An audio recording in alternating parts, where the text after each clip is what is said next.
The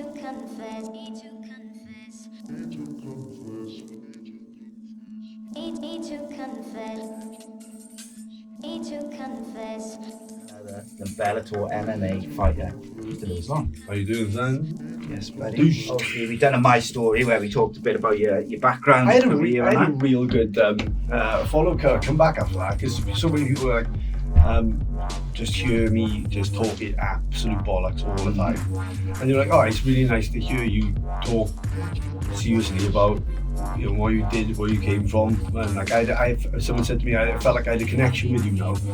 No, so this one's going to be the one where we talk lots of bollocks, really, because we're just going to talk about all sorts of stuff. But the women behind the fighters, obviously, like the. I'm only behind them. Yeah, like that, is it? Well. They're not behind me. Well, I mean, I don't mind being pegged, but I said when I had the baby, we went through a turbulent time with the pregnancy because there was constant scans, issues with the pregnancy and stuff. Which was tough with the fight coming up, and shit like that, and that kind of, you really like, fuck it. Just life in perspective, mate. It's like, and then, but like being the miserable bastard that I am also interested in like what do you think was the hardest point of your career, or like the lowest point?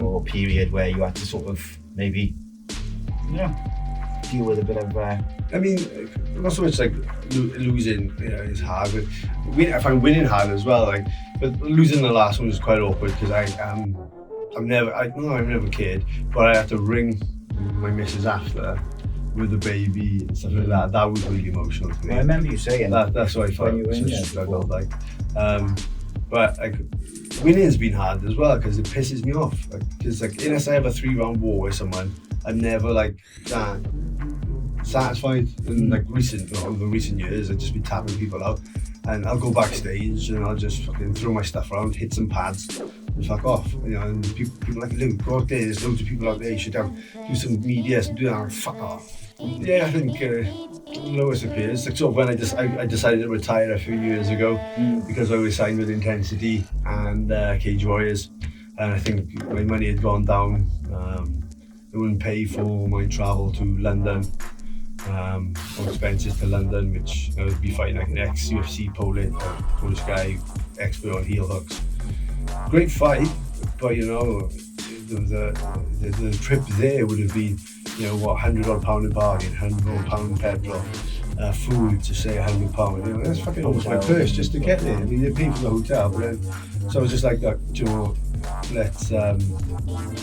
call it a day. And I felt like, and it's stupid to say because I lost. I felt my stand-up was better than his, but I was wearing the damage.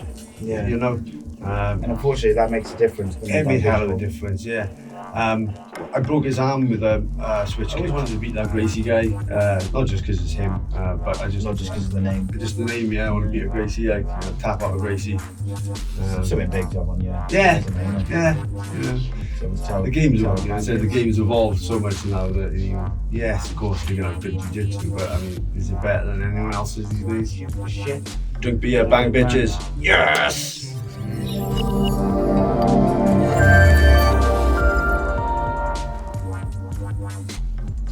Yes, guys, I'm Si. Welcome back to today's Podcast Nation for another episode of our new series, Conversations with. We're here at E.C.E Media and delighted to welcome back one of my favourite people to talk to is none other than Bellator MMA fighter, Mr. Lewis Long. How you doing, Zan? Yes, buddy. Yes, mate. I'm looking forward to these.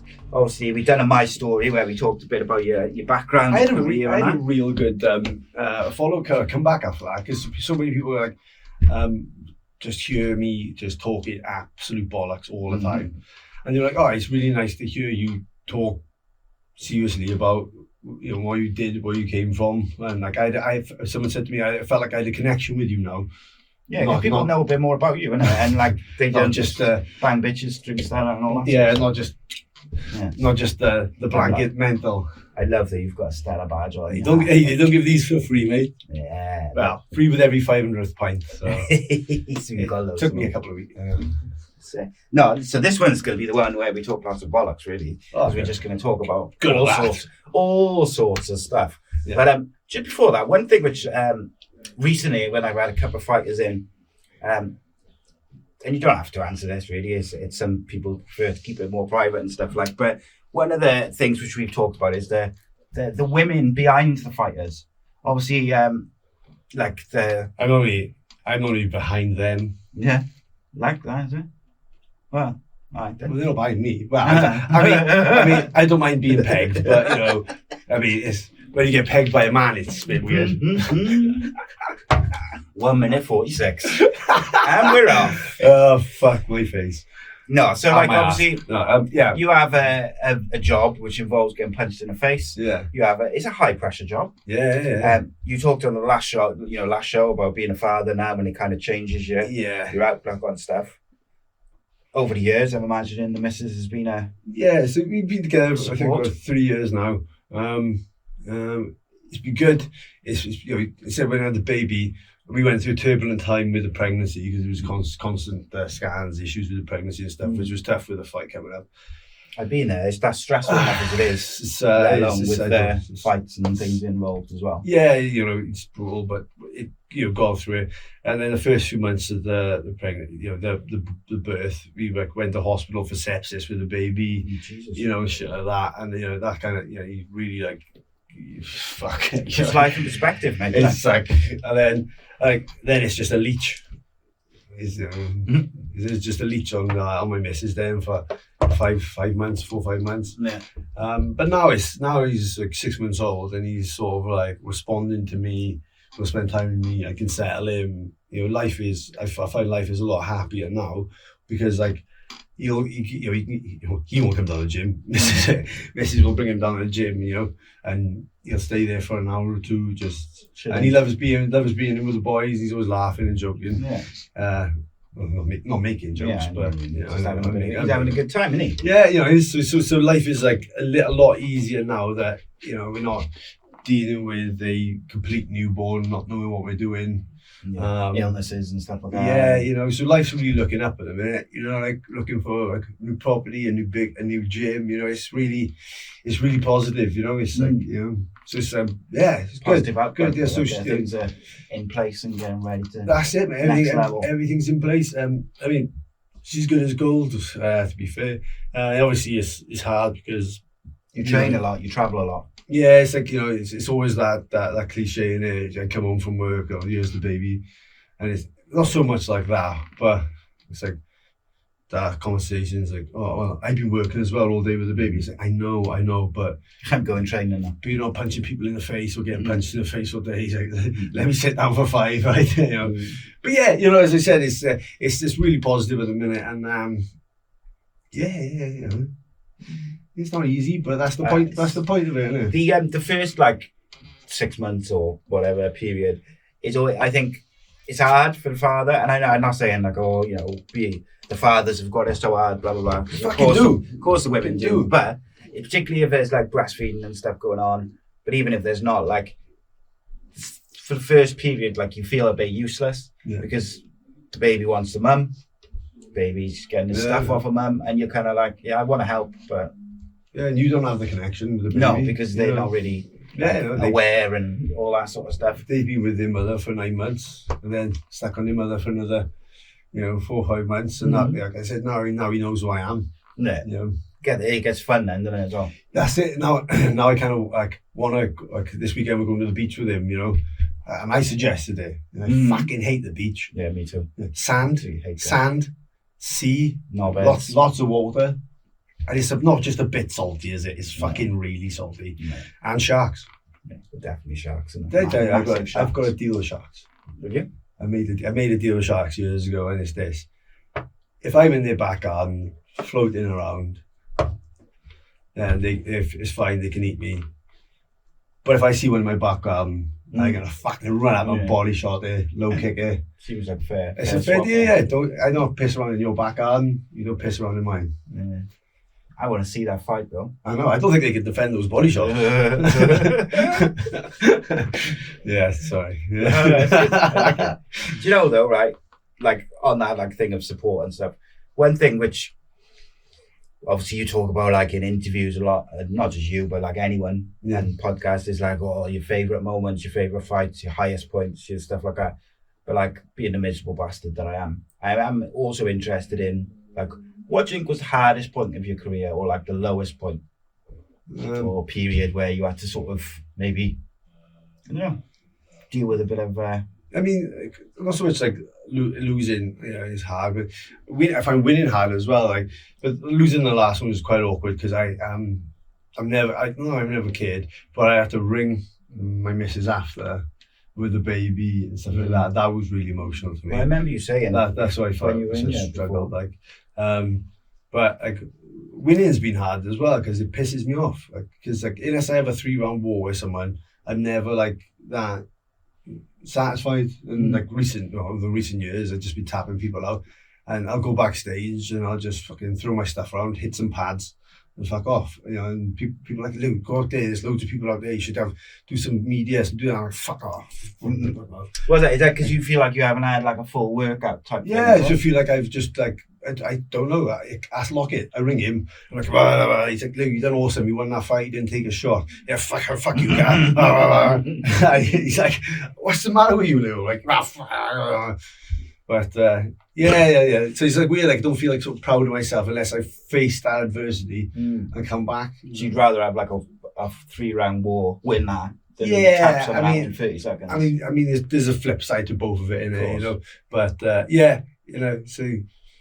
Yeah, I think lowest appears. Like sort of when I decided to retire a few years ago because I was signed with Intensity and Cage Warriors, and I think my money had gone down. They wouldn't pay for my travel to London or expenses to London, which I would be fighting like an ex-UFC Polish guy, expert on heel hooks. Great fight, but there was the trip there would have been. £100 in parking, £100 in petrol, food to say £100. That's fucking almost my purse just to get there. I mean, they pay for the hotel, but then, so I was just like, let's call it a day, because it was just like there was no juice for the squeeze. That's why I did like my sports massage course and yoga course to help to look after the fighters. Yeah, and then just deal with that. Oh, when you fight next. That type of thing. But yeah, how did you like deal with that then, like that? Because I'm assuming you weren't particularly happy at the time. Yeah, but it's a matter of principle. So it was like, fuck it. No, if I was going to fight again, I'd rather fight for a few £100 on a regional promotion where I don't expect to get looked after, but I expect like I'd have a good conversation with them. Sort of pick the opponents as well, sort of thing. I know it's not nice to say, but you can pick the opponents just to help them get exposure, keep me a little bit active if I want to be active, rather than having top European level fights for £1,200 to £1,500, not getting expenses, Do you feel like at a certain level, and I would say Cage Warriors is probably that level, like, because that you should be getting looked after as a fighter, whether it's travel and stuff like that. Just simply because if you go and fight in Cage Warriors, there's no easy fights anymore. No. It's, I think it's top level, like European. I would say it's the highest level. The British scene, the British scene is amazingly good. It's very, very fucking hard. The game has changed very, very quickly. So, I speaking to Alex Enland about Adam Proctor, and he said like, he's got a good job, and like. He said he quit from fighting after he lost with Mason, but like he had a good job. And in fairness to Cage Warriors, they put those shows on through lockdown. Yeah. But like, so not only he had to have a week off work, his corner, his coaches, everyone had to isolate and all that sort of stuff. So that he's a week off work and stuff like that, and then he might have to have a couple of days off after that. And he's like, man, I got a good job. If I hurt my leg and it's pointless. And I think as well, I always think this, like with fighters in the UK at the moment, it's like as understanding as all these employers might be, or you're a fighter, we know, we understand that you've got to have a week off to do this and that. Eventually, it's got to be like they, from an employer point of view, they must be thinking, another week off. I mean, like a lot of shows expect professionalism at every level, but it doesn't reflect in the pay grade. But now, as I said, there is a market out there now, and it's lovely to see because I come from fighting for like £150 or £200, like up in Yomack in Liverpool, or some fucking random show in nowhere. You always had to travel to fight as well, wouldn't you? You'd have to Yeah. go outside Wales from a certain level. But wouldn't you?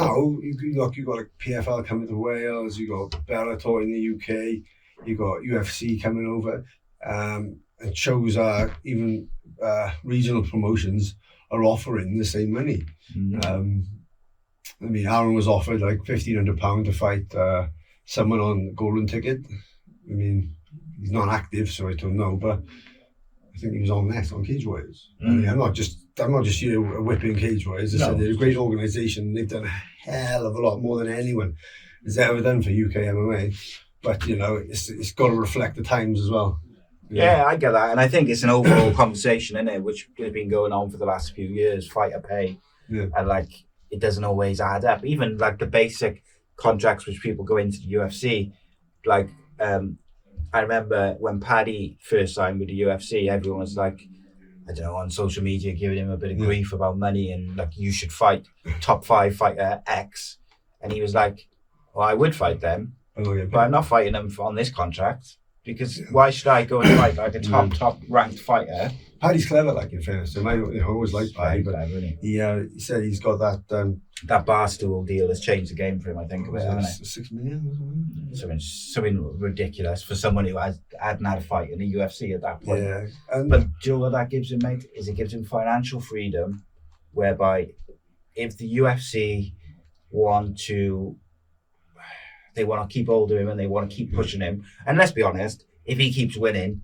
he is going to be like the heir to the throne of Conor McGregor because of his personality and the following he's got. And that's why he's got that type of Barstool deal. Yeah. Like, even if he doesn't really do too much in the UFC, he's going to be a pundit, isn't he? Yeah. He's always going to be in. He's always going to have he's marketable. He's charismatic. He's funny. He's stupid. Love him or hate him. You know, that's what you need. Isn't it? Yeah. So he's the always people who hate him watch as well. Love him, so he's always going to have that.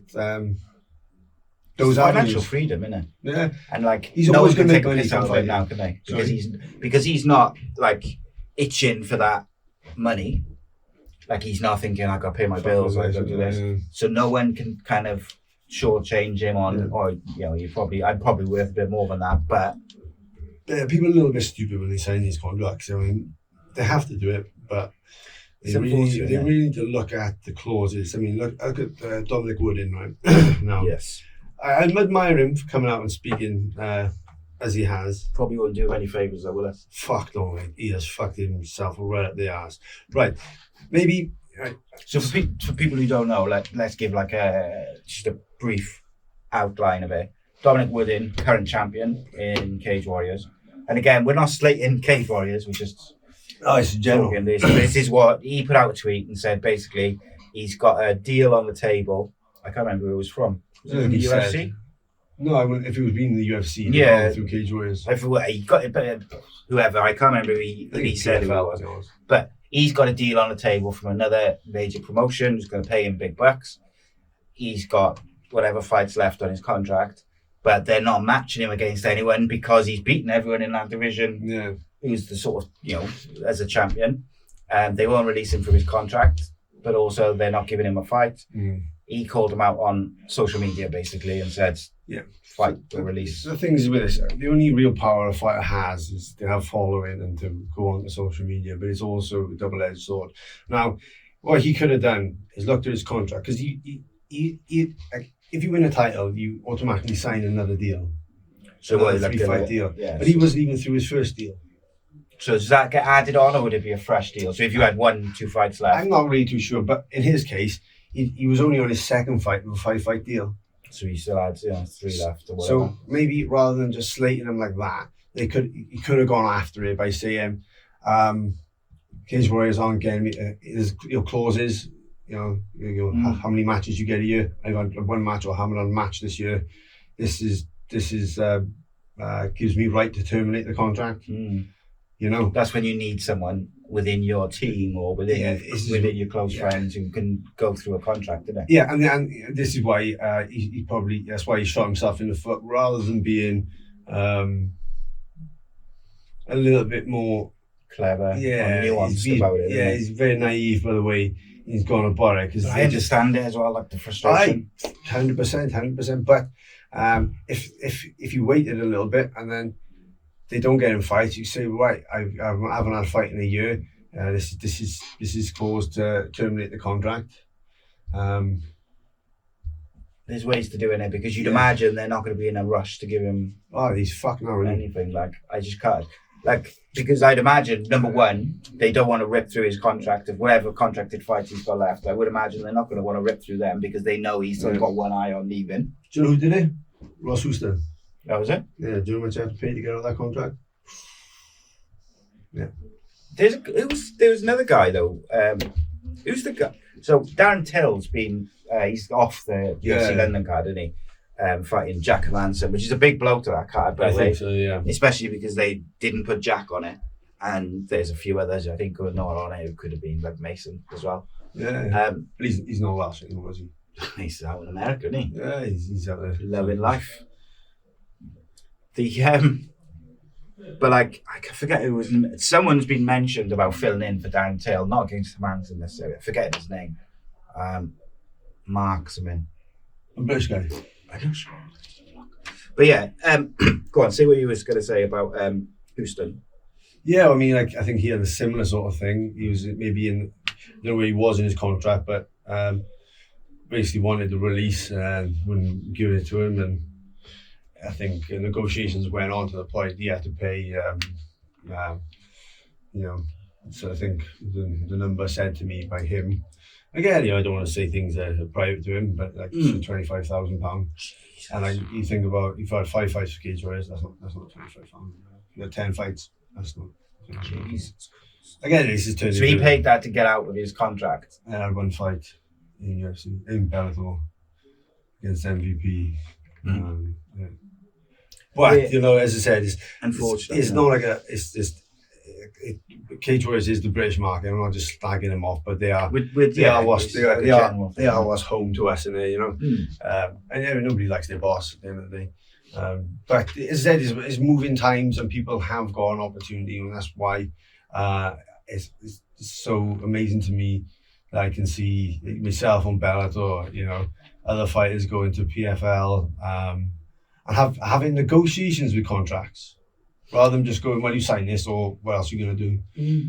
Yeah, if you've only got one place to go, it's not good. Like, from a fighter point of view, I think the more places you can go and fight and work, the better. The better the man. And you've got PFL doing, like you say, Bellator, UFC, Cage Warriors, but also you've got one championship. We've got that Amazon deal. So you'd imagine at some point they're going to come and do a UK show. I spent most of my career fighting for less than £1,000. That just shouldn't be the case. My first 3 pro fights are 150, 250. I'm going to piss after I come home with nothing. Yeah, that's it, innit? That's one night and it's gone. Yeah, really. I drove to Liverpool to fight in the OMAC because my friends were students up there. Get on the piss after, I drove back home, and I decided between petrol or a pack of fags. Went with the fags. Yeah, went with the fags always. Yeah. Chris Curtis was the name I was trying to think of. Chris Curtis. It's not someone I'm familiar with, but I believe he was with UFC possibly and bought himself out of his contract, or he was with someone, bought himself out of his contract, and now it looks like he's going to get. And I think he went to PFL then. Yeah. And then and then he's kind of looks like he's going to be on that UFC card to fill in for Darren Till. But the thing UFC got is like which Bellator don't.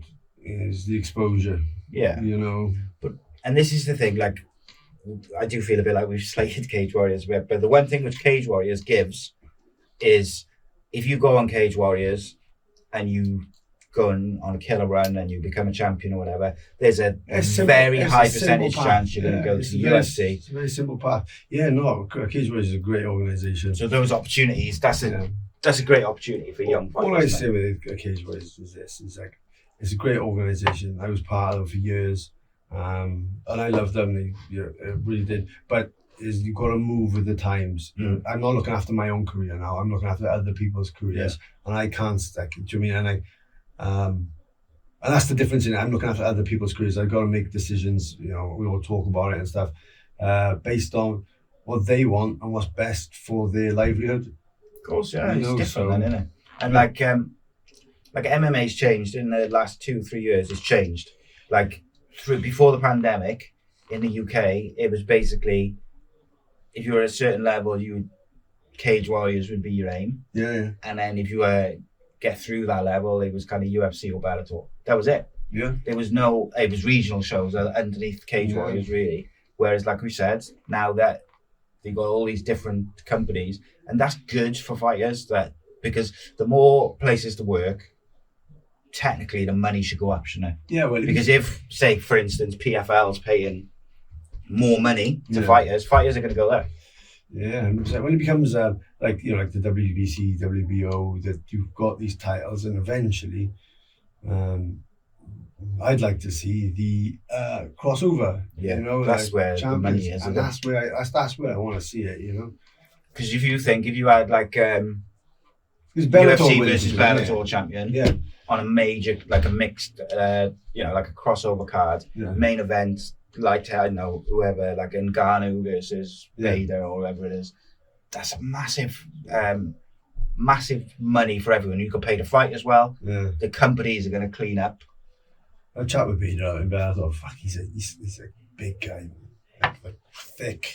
Didn't tall. think. See, I didn't like. You don't think he is like that You big, told me, and then he's He's just massive, like a fucking just like a squid. house, like. He's just a squid.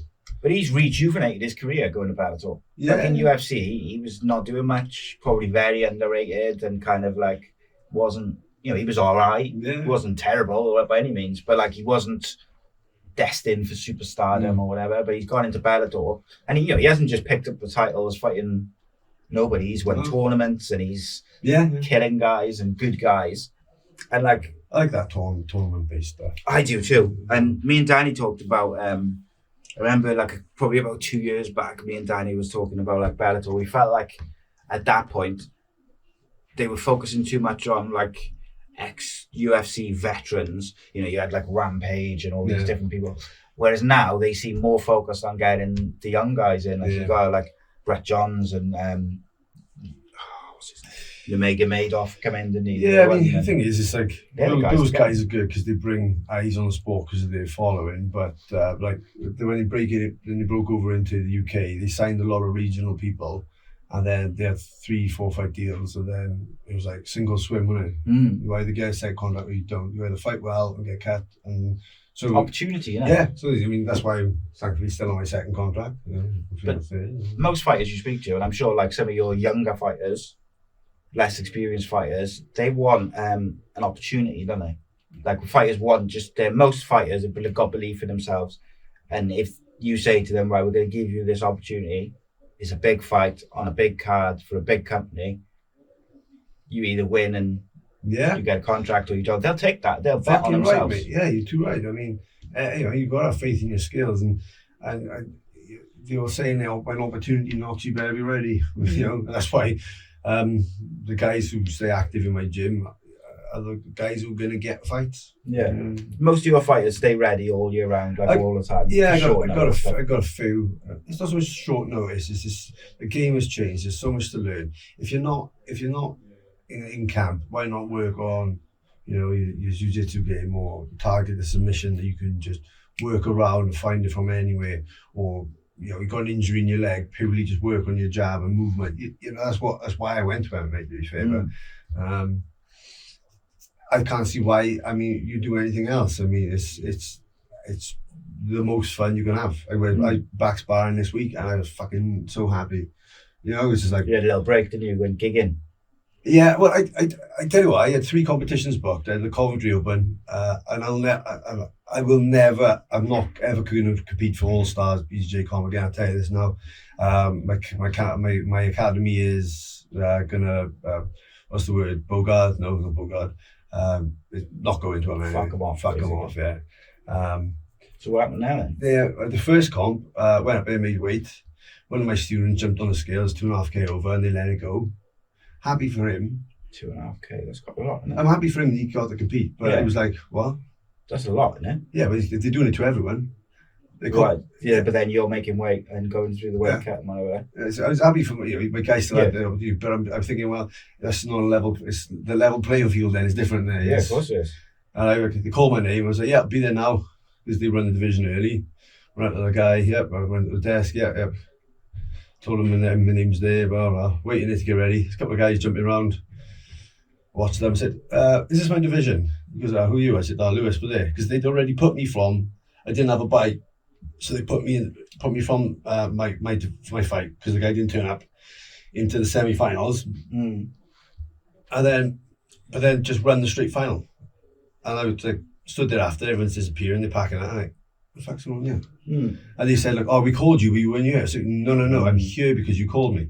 And they went on just like, it's absolutely, I couldn't believe it. Oh, what's your details? We'll refund you. Do I look like I'm carrying my fucking details, mate? Yeah. And just lack of organisation and cowboy he goes, it just happened. I said, mate, it don't just happen. I've come from Coventry. I've missed my first Father's Day. I've made weight. I'm stood during my fucking spats. Yeah. So it don't just fucking happen. It happens because you're rushing. He's like, oh, well, he goes, he's like, oh, what belt do you, mate? I said, I'm a black belt. He goes, so am I. I'm like, right, what's that got to do with the price of chocolate? Thinking, there's two roads, it's not going to go down that road. Do you know what I mean? Like, but he was just obviously, I'm blue belt. Like, look, I'm a black belt. Like, who gives a fuck where you are? Just like. So that was weird. What was he intimating like? Yeah, like let's take it there then. Said like, look, I said, I entered these divisions months ago so that people would see there's a name in the division and go, okay, I'll enter, because a lot of people sit back saying, oh, there's no one in my division. Whatever, they refunded me. I kicked off on social media. It's not about the refund, was it? Fuck no. It's unbelievable. Going up there for the money. No. Like, and then the one Sunday just gone, the Welsh. After that's what he said. He goes, we always get loads of black belts and blah blah blah blah. We had, there was no one in my division, no one in the division above or below. It was like, there we are, loads of black belts, well fucking done. Yes, and there's just a wasted journey. Then. Loads of other stuff with people, like, people they don't get back to, don't refund, people don't turn up.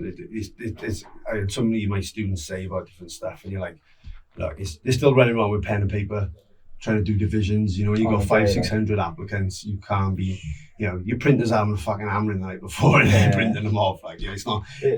On the day when you've got that many people entering, you've got to be set, haven't you? Yeah. On a day, like, it was ridiculous. Because you might have one or two who don't turn up and stuff like that, but you've got to be set and ready to go. And these comps are 50-60 quid.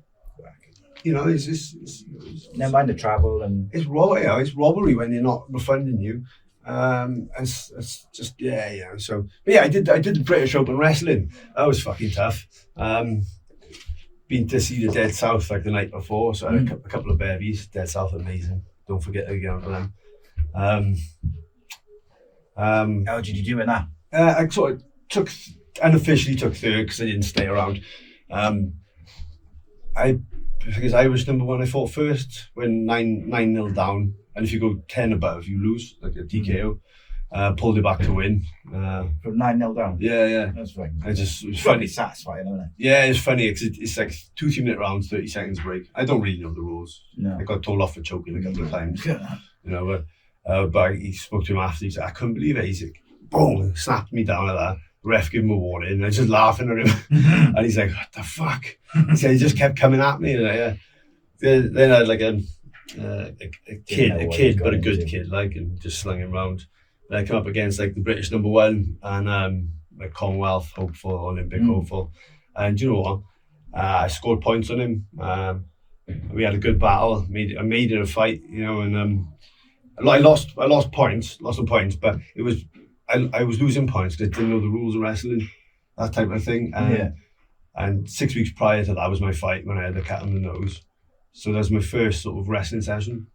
Yeah. So I was happy to losing the semis to the best in the UK, and on point. So it was real physical. I had to have a week off as well. Fuck me, he was But yeah, great fun, and I'm gonna really try and bring around Welsh wrestling now.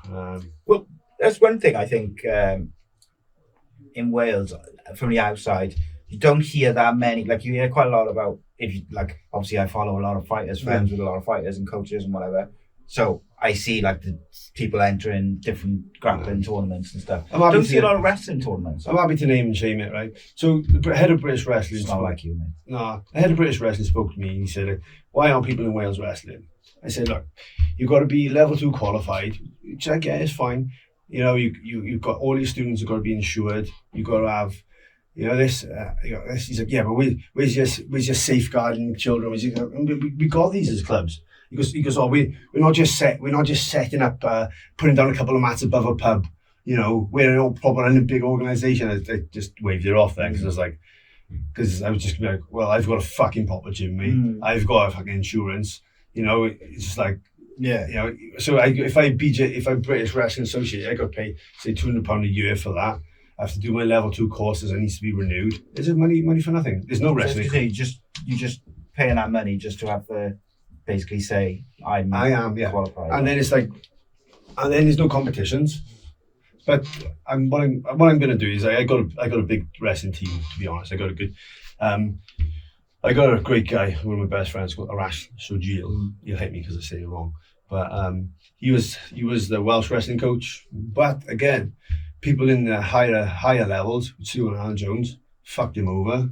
I said, well, why don't you just come coach in my gym? Yeah. But I'm going to try and bring it back now. I'm taking a team to the Welsh training squad session on the 17th. And turn up there. Before we'd done this, and they tried to make everyone sign an insurance fee on the day, 25 quid. I was like, fuck off. Okay.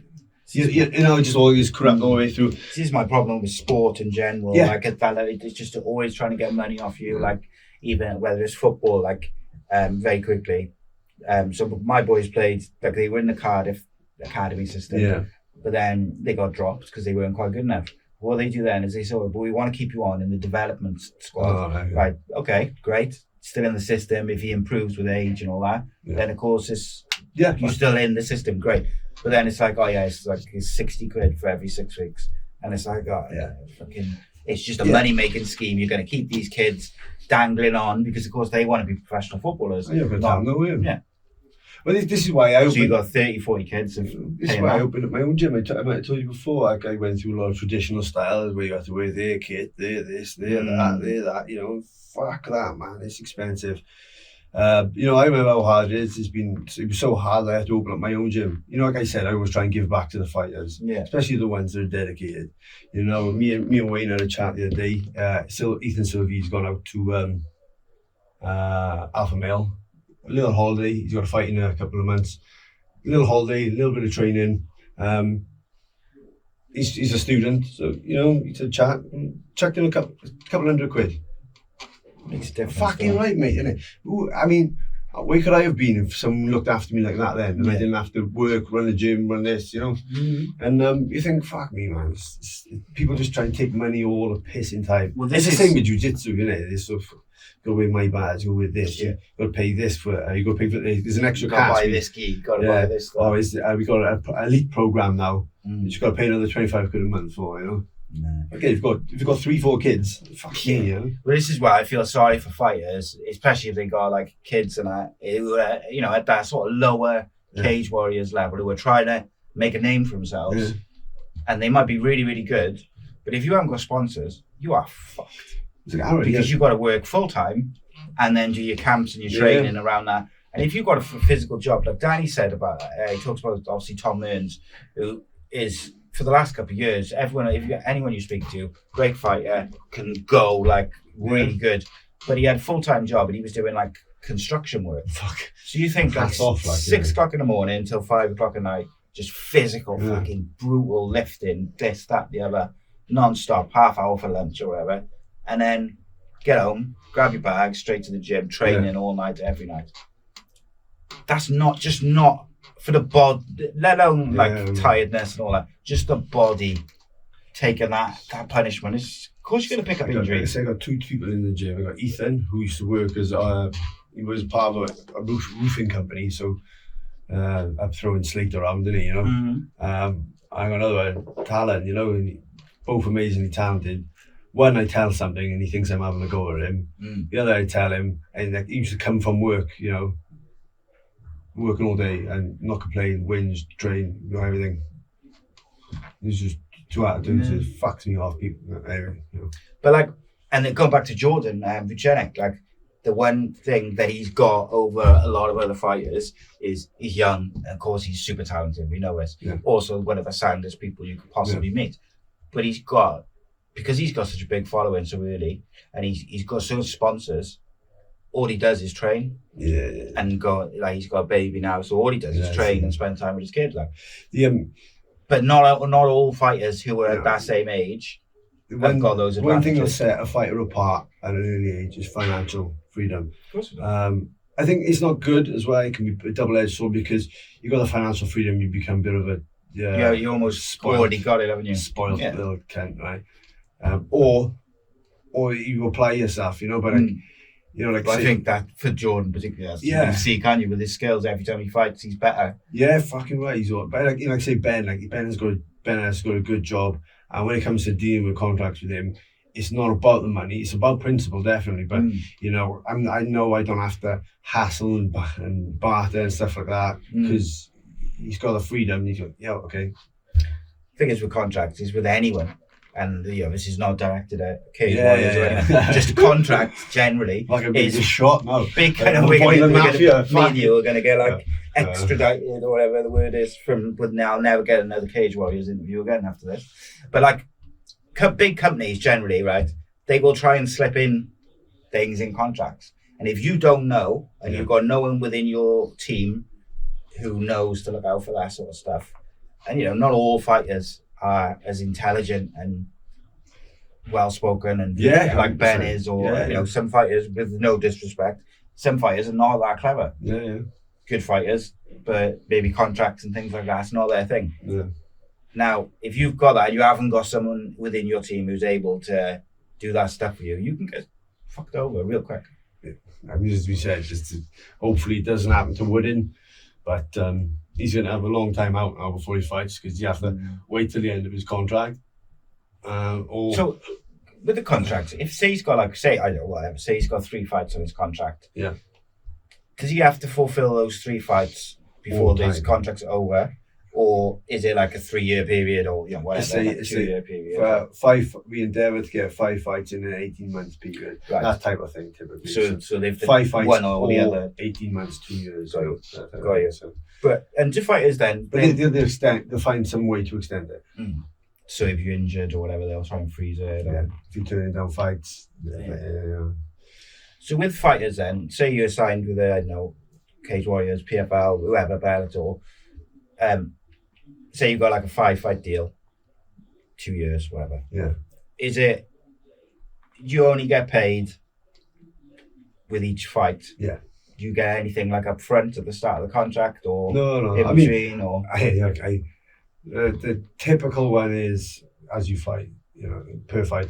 But you get sponsors that'll pay you per week or month, and I'm sure everybody's contract is a little bit different. It probably depends on who you've got advising you as well, doesn't it? Yeah, I'm sure. I mean, it is each to his own, but typically is per fight. So do you reckon, say fighters who've got managers and people who are going to check over those contracts and stuff, they're more likely to maybe get a few extra benefits or whatever it may be, whether it's expenses or just little things like that chucked in? Do you think it's good to have a manager? I don't know, because it depends. Here's the thing: depends if your manager's working in your interest. Yes. I manage the guys now in my gym. Do they have to be managed by you if they're in your gym? No, but we'll have a discussion and see if they want to go somewhere else, why. Yeah. If someone's got a contact that they can get somewhere, and we got a sign through them to go, I'm not standing in the way of their career. Of course, yeah. But it makes sense though also to have you guys in charge of their dealings because you're the one you're head of their team, if you like. So it makes sense. Say someone messaged me, you're looking for sponsorship. We're only offering a little bit of kit. I say, honestly, I got kit sponsors to Tammy. Yeah. How about you sponsor? They should sponsor some upcoming Welsh podcasts. You know what I mean. I'll pass it on. So in that respect, I'm starting a new company called like High Seas Management, where we'll be with a few of the fighters getting bigger contracts. We're looking, to expand into like management and stuff. And of course, and tax. But I think like even from the conversation we had before about this sort of stuff, like it's very clear that you are doing all you can to help your fighters, not just in terms of preparing them for fights, but out of the cage, whether it's their contracts or making sure their preparation is right and whatever it may be. Outside of the cage, that's a manager you want, isn't it? Like someone who's got your interest. All they care about is what's best for you as a fighter. So for instance, right, say like me and my brother are fighters, we're both very good, you're my manager. All I care about is whether you are doing the best for me. I don't care if you're doing best for Fred, but even though we might be teammates, and do you know what I mean? And he's the same, but like if you've got a manager then who's favouring certain clients, I think that's when it can be problematic, because you can end up, of course, being and it's sport. That's throughout sport, isn't it? Of course, look, there's a difference today. If you've Cristiano Ronaldo as your client and some non-league football as your client, of course, Ronaldo's going to get more sponsorship deals and blah blah blah. But you should still be putting the same amount of effort into trying to get the non-league footballer the same odds, is like deals or whatever. Bring someone on board that are going to be messaging companies for sponsorships, for like care packages for myself, or so it takes it sort of out of my hands. So the company will be set up, and then there'll be, as I said, we'll be looking to actively seek sponsorship deals for people. As a growing gym, raising tide raises all boats, and definitely. And to have someone looking after that side of it is what we need, And I think it's fair. I mean, sometimes I do say this to boys. I know it's against the timing rules and the sponsorship, but I'll get something sent to me, like a tracksuit. I might not like it, or it doesn't fit me well because I'm in fucking weird shape, and fat legs, and I'll say right, pick two fighters and they got to fight to the death, not to the death, but they got to fight till one quits. Not punching, but like grappling submission, wrestling submission. And the winner of it gets a tracksuit, just fucking stupid stuff like that. It's funny, funny, but just pit them all against each other. But it was fun. Isn't it? Yeah, absolutely. That's what I would definitely do. Do you know what? Like, if getting sponsors for fighters is anything remotely like trying to get sponsors for podcasts, it's time consuming and it's demoralizing as fuck. You won't get money. I literally get I reckon probably 2 or 3 emails a day saying, we'd like, we love your channel, blah, blah, blah, blah, blah, blah, blah. We'd like to sponsor you. All right, okay. So the first thing I'll say now is I'll say, I'm not interested in a 10% discount. A discount, a sales percentage of what what you sell or whatever, or affiliates, because I got them coming out my ears. If you want to pay for a slot like other people are, then let's have a conversation. That's it. And I have a few people work on my behalf, and they come back and be, this supplement company will give you 10% discount, and then if you sell anything over 500 quid, then you earn some money. I'm like, I don't fucking take protein anyway. Like, I'm certainly not going to start pushing it. Like fuck off. And it's like, I don't know, it's difficult to explain. But these ones who will say you can promote our product. We'll give you a shout out on social media, and that exposure will bring you more followers and this and that. It's like, that doesn't pay my bills. Do you know what I mean? Never mind the fact that some of them who ask for that will be like, they wouldn't even send you the product so you can see, test it. I've had a few trials with different products, but I'll only accept those trials. So they'll say we'll give you a month, you promote it, and then see how many people, if people go for it through your ad, then we can discuss that after that. That's fair enough. I don't mind doing that. But if you're not going to send me your product for me to at least see what the quality is of it, then I'm not going to promote it. I'm not promoting just any old shit. No, I'm sitting there. I'm the same. I won't like sponsor something I don't like. Yeah, You know, I've been offered betting companies a few times, a couple of different ones, and like I won't do it out of principle really, because and it's not like this big humane principle of like I'm against gambling. I'm not. Yeah, rules But lives. I had problems with gambling, so yeah, fucking right, I would be fucking irresponsible for someone who, if I had carried on going the way I was going, I would have lost my wife and my house. And you weren't betting, were you? no, she was like the stakes, and she yeah, so always won. Fucking damn red, you've gone. Get out. No, but like if I had carried on, like I would just pretty much. I'm lucky that I was able to go to my missus and say, right, this is an issue, we need to sort it, because it would have been like, it was like a crossroads type thing. So like, and I've talked about that in like some of the mental health shows we've done. So like, imagine what a massive cunt I'd be if I was like, yeah, Paddy Power, let's go, discount this, put in 500 quid and you get £200 free. And that, I'm not saying there's anything wrong with Paddy Power, because Paddy Power is obviously Rodri's ambassador. It's just the first betting thing which I thought of. But like, I got no problem with anyone who wants to promote betting sites. If they want to do that, that's fine. But for me, I don't think it would be a responsible thing to do. Yeah, don't let circumstance change your morals, isn't it? You know, that's it. Like, just because you can doesn't mean you should. Yeah, and it's like they tell me this all the time. Like, she thinks they go out to the chat, and I was like, even if I can, I wouldn't.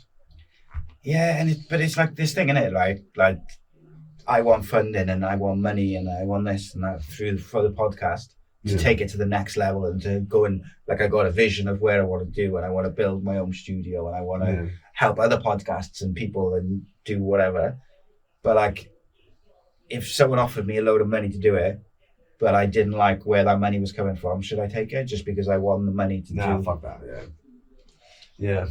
Because I don't think I'd be happy with that. I'm the same with PTs. Like, I know my PTs is a drug dealer, and then found out he's dealing like heroin and stuff. I'm like, I'm not training anymore. That's that's mad. Like, but like, it's gotta have your morals, mate. If you've got your morals, if you lose your morals, I think that's when the slippery slope starts. Yeah, you gotta stick them. You gotta stick to them. Morals and a good circle. So you mentioned your previous fight last time earlier. So like the last time we spoke was in the weeks coming up to it, and like you were pumped. You were on a run, mate. I like fucking felt great. tapping fools out for fun. Look, that fight, I don't want to say I never felt better. 10 weeks training, banging. I knew he was coming out with a flying knee. Boom, stepped to the side, hit him with the right hand, shot in. He did a bit of hand fighting. I hate to say anything like this or make excuses, but something wasn't right. And like, I wouldn't know was shooting the best, but like, he wasn't doing anything to escape. He was just slipping out. So I think there may have been a little bit of, something rubbed in. But either way, you adapt and overcome. So he said it just slipped off the first one, and I went flying. I'm thinking, how the fuck did that happen? Fucking shoot again. Greasy. But like, it's my note because like the first round, I got dropped at the end on the bell, but I battered him that round. I kicked. I think I kicked him like 46, 47 kicks. And the rounds following, I don't think he did a hell of a lot, but I was bleeding. That visual, isn't it? That visual, but it does make a difference. Do you know what? It's made me so much more confident because I haven't had to fight like that for about 7-8 years. I haven't had to stand and actually trade with someone for that long, so I haven't known that about myself or where I stand at that level. It's not battle tested. Now I feel that it is battle tested, and I felt like, and it's stupid to say because I lost. I felt my stand up was better than his, but I was wearing the damage. Yeah, and unfortunately that makes a difference. It made a hell of a difference. Yeah, I broke his arm with a switch kick in the second, which sort of played into his hands because he didn't commit to anything. He just ran away because he knew he was up on points. I had to chase, which obviously makes me a little bit more desperate, but just run away. But again, it showed to me that I can go to the decision you know, I felt fresh, you know, coming out of the second, a bit ropey, but, you know, I did get dropped at the end of the first. But after that, you know, I was working, you know, all the way through. It gave me a hell of a lot of confidence to know that I can, you know, every fight I've been doing, the last 10 fights has been like first round stoppage, you know. And you sort of say to yourself, it's been a while since you sort of not kid yourself, but you laugh. I'm only in here for a round. You know, and that's why you see me. That's why you see me so laughing when they said, "Cause I thought they'd stop the fight." And when they said, "Oh, you're going to the second round," I was like, "Fucking right, let's go." Yeah. But I fucking loved it, man. I hated the family, sorry, but I fucking loved it. The doctor going into the third kept running back in the cage to check my nose. I was like, I'm fine. And he ran back in. I said, I'm fine. He couldn't understand me. They turned around, fuck off.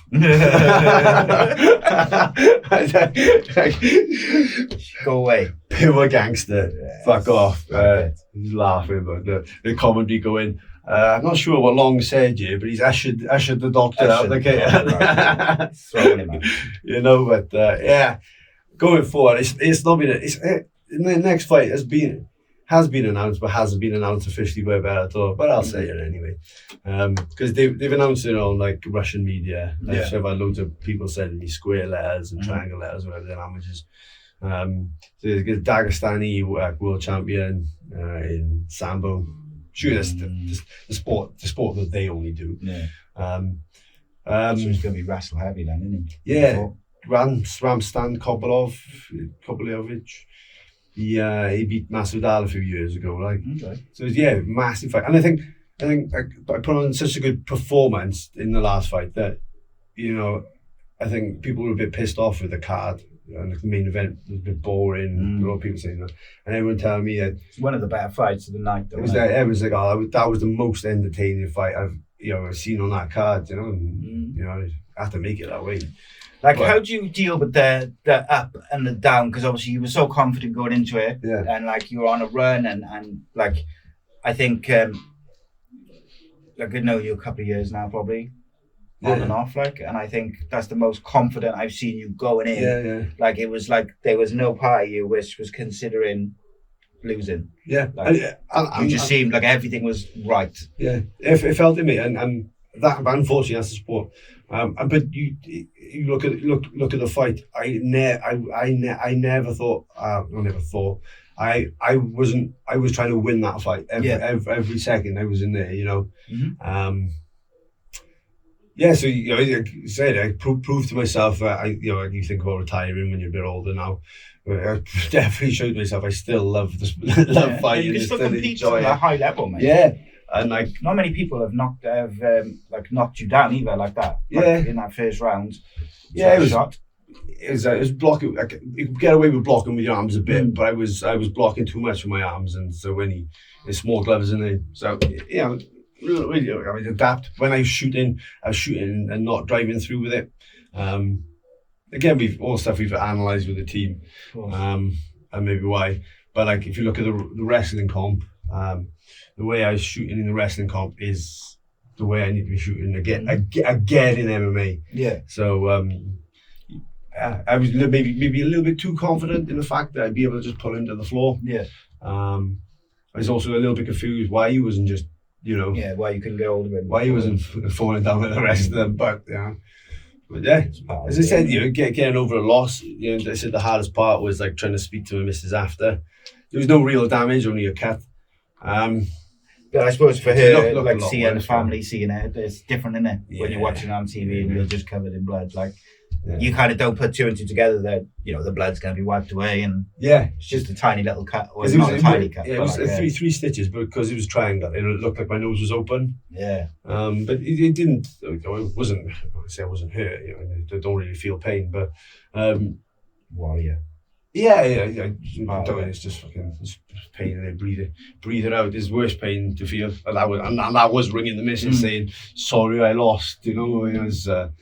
Yeah. What did she say? Did she say shut up? Yeah, no, she's just like, oh, don't worry about it, I hope you're okay and stuff. I was just like, don't worry about it, we'll starve tonight. Yeah. Jesus Christ. Come on, I'll have to go back on the game. She never left it. Yeah. But no, like I said, I walked away from that fight fucking, I was upset, but happy because I proved a lot to myself. Again. Did you feel down initially, like when straight after the fight, or was it? I was happy. Happy. Like a week after, I was like, fuck man, I can't believe that. I should have done that. Should have done that. I know. Do you feel like you should have won? I think we all go in there thinking we should win. No, but I mean afterwards, do you look back on it a bit and like I could have beaten him? Yeah. Of course. Different I can see why. I lost, but I can also see why they didn't give. I can't see why they didn't give me certain rounds. Yeah. I mean, not even one round, and like him, one round he run away. Yeah. And surely the aggressor, someone trying to finish the fight. Do you agree with them? Joe Rogan said this week that MMA judging needs a complete revamp away from like the 10-9 type of thing, because he said it's not boxing.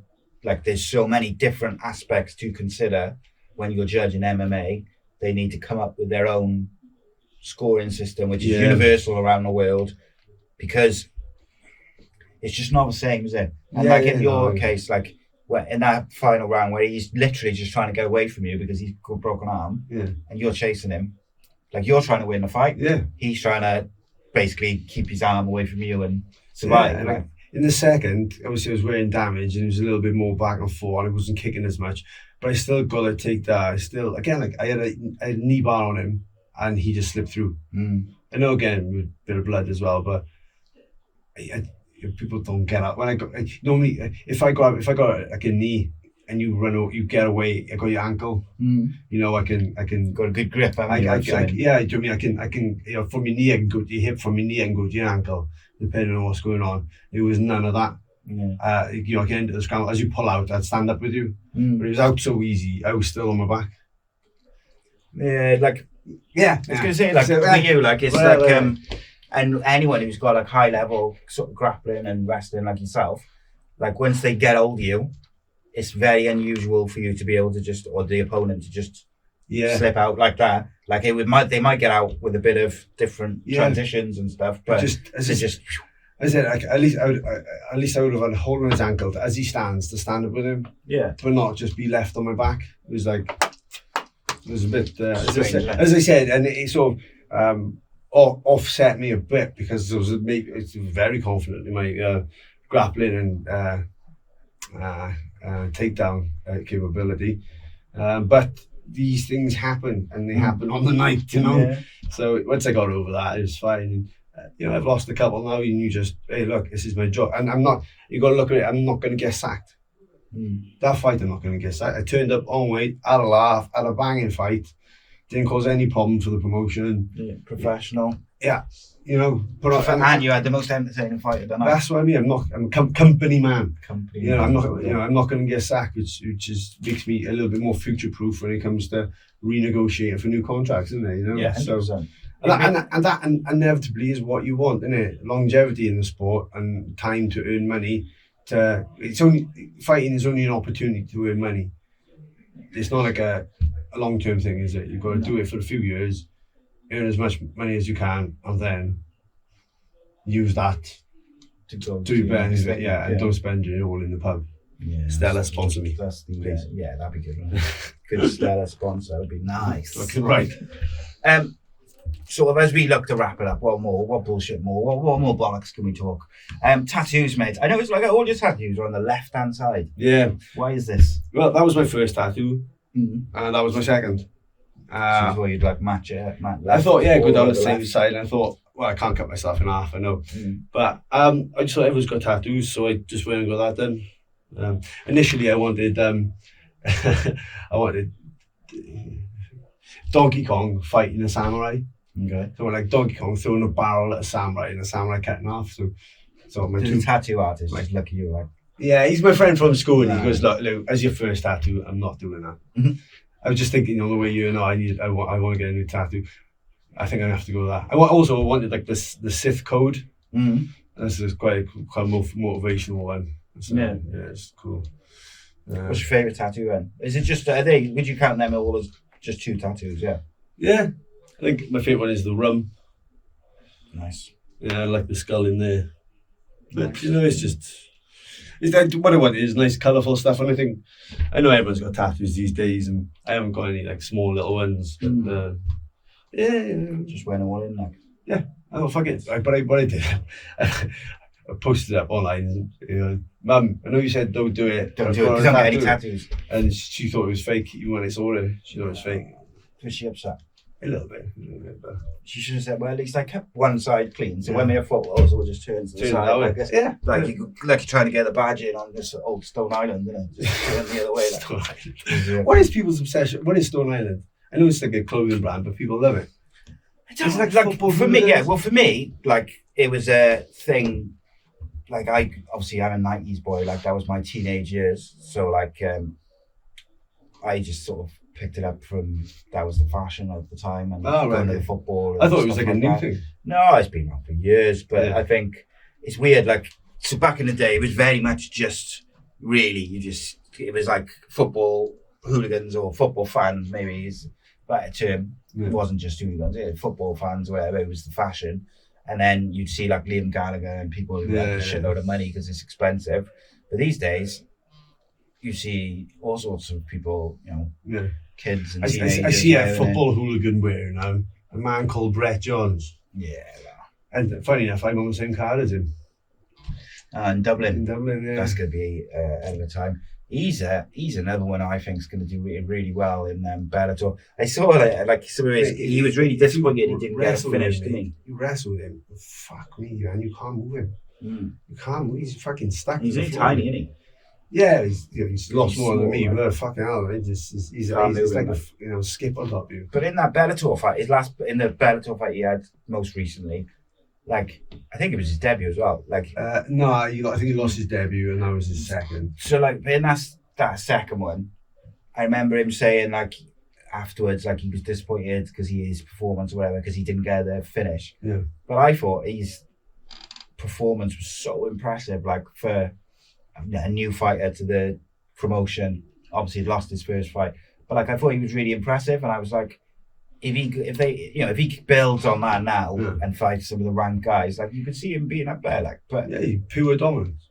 I do think he's going to. What else? Quick finish or just absolute dominance? Yeah. Rape for 15 minutes. That was. And it was that. It was just domination, wasn't it? I mean, he's got that James Gallagher now, which is. Could be a good fight, though. Yeah, I don't think Gallagher's going to give him any trouble. I think Brett's just going to. Gallagher jumps on submissions and stuff, which is great, but Brett ain't the kind of guy you're just going to break down with a random guillotine. He's going to be postured, he's going to be strong. And if they think they're just going to like turn him off a cage, it's not going to work. It's not going to work. Yeah, I can't. That Dublin card's going to be a real good card. Yeah. Looking forward to that. Yeah, so it's going to be interesting because I called for it, and of course they put me on there as well. And again, so it's against someone who's going to be a lot more wrestling heavy. So it's nice that I think they would have given me this fight, whether it would have been win or loss or the last one. So it's kind of thankful for that because it's the biggest name I've ever fought as well. So because I thought if you won your last fight, I was looking at it and I was thinking he's going to probably fight like one of these ranked guys. Because you had won like your last few and not just won them, you tapped him out in 30 seconds or whatever. Yeah. So it was like if he keeps winning, you've got to kind of put him up against someone in the top 5 or whatever. Obviously, it didn't go your way. Mm-hmm. Like, is that the aim for you now? Is just trying to build up another winning streak? I've always just been a martial artist, and like, yes, I want to fight the best, and I got to beat who's in front of me and keep going. If I'm not beating the people in front of me, then I'm not as good as I need to be, and I need to keep working. It's as simple as that. Just you keep fighting who's in front of you. The more you win, the more everything. Where do you think this next fight, like where do you think would be the most likely place you could win, or like where do you think that you've got the advantage in that fight? I think this guy's obviously wrestling heavy, and he tends to decision people by being a bit of a lazy dominant, like a bit of a lazy wrestler. But I think like him taking me down he's gonna gas himself out taking me down. And then if he does take me down, I'm not afraid to go to the floor, and I think that I'll be able to use my credentials in jiu-jitsu to be able to work it into my advantage, because he's like incredibly difficult to take down. And when he does, or when I decide to maybe jump guard or jump triangle, you never know till you're in there. That you'll have a shock that I'll be able to move him. Butterflies lift. I always enjoy fighters who can like work submissions off their back. So when the other fighter thinks, I got him now. I've got him down, I'm on him, and then all of a sudden the person on the back is like Bryce Mitchell's very good at it. Suddenly they've got, they're looking for an armbar or a triangle or whatever, and the guys on top, you can see sometimes like oh shit, I thought I was winning it, I thought I had the advantage, and suddenly I'm defending. There's that momentary lapse of okay, oh shit, too late. Let's say, but like I've come from that last fight now with a lot more confidence in my stand-up, knowing I can do damage with kicks, knowing I can, so the plan really is fucking flat out at him on my feet. I get taken down, happy days. Yeah, plays to your high level grappling. Yeah, it plays to both our strengths really. That's why it's a good fight, and it's a fucking sweet. Again, if I win now, I can't see why I couldn't get straight in the top 10 because it is such a high level fight. Yeah, the Bellator divisions now look so much stronger than they have in previous years. Yeah, I think there's some real high level guys in there. Is there anyone like in the sort of top part of the rankings who there's like one day you think, I'd like to fight them? I always wanted to beat that Gracie guy, not just because it's him, but I just not just because of the name. Just the name, I want to beat a Gracie, tap out a Gracie. Something big to have on your resume, So tell the game's evolved so much now that yes, of course, you're gonna have good jiu-jitsu, but is it better than anyone else's these days? That's it. When Royce Gracie came into the game years and years ago, it was a new thing, wasn't it? No one knew how to defend it, and these days everyone does it on a daily basis, really, don't they? Fighters and that. It's interesting, isn't it? It's like the game has changed with the companies involved, but also I don't think there's no easy fights really now. Once you get to a certain level, there's not. You look at Cage Warriors, say as a match as a manager, you look at it, you got similar records, you've got no reason to turn it down. You have to fight it. Most fights in like Cage Warriors, PFL, they're all hard as fights. I said, like that, the divisions in Cage Warriors that you said, Jamie Hughes and Vicenis is a fucking brutal division, so good, so good. And then you got to hone your skills, haven't you, as a fighter, and bet on yourself, really. Yeah, and you just said he with his wins, you have to do something. And you know what the advantage is with all these killers in these divisions is it only takes one or two fights to really stamp one or two wins to really say I'm here, and I want a title shot or I want this, because you've beaten high level guys. And these were the promotions are made for. You make a name for yourself and move on. 100%, mate. As always, Lou, it's been an absolute pleasure. Good fun, good laugh. I'm sure we'll get you back in. Yeah. When's the Dublin fight? 23rd September. So I've got a while. Yeah. Maybe we'll get you back in just before. Well, pure MMA. Yeah. Talked a bit of bollocks today, but it's always good. So all guests, by the way, just a little note for you. All guests, you should turn up with free merchandise and coffee. You can pick up these lovely Matt Academy t-shirts. Where can I get them from? Get them from you or gym, website? Or me, we don't sell them on the website. Pop in the gym, train with us and fucking train with the legends. Get a t-shirt. Yeah. So that's it now. Obviously, the reason I've got this t-shirt is because I've been secretly training with Lewis. Yeah. And I'm now a black belt in bullshit. No, it's as always, it's a pleasure. Yeah. You can also check out this Violent Money. Use the code ACE20 to get 20% off at violentmoney.co.uk. Big thanks to them for sponsoring all the channel and show, and they've been a massive help. But as ever, a pleasure to shoot the shit. Drink beer, bang bitches. Yes! Get that tagline in. Need to confess. Need to confess. Need to confess.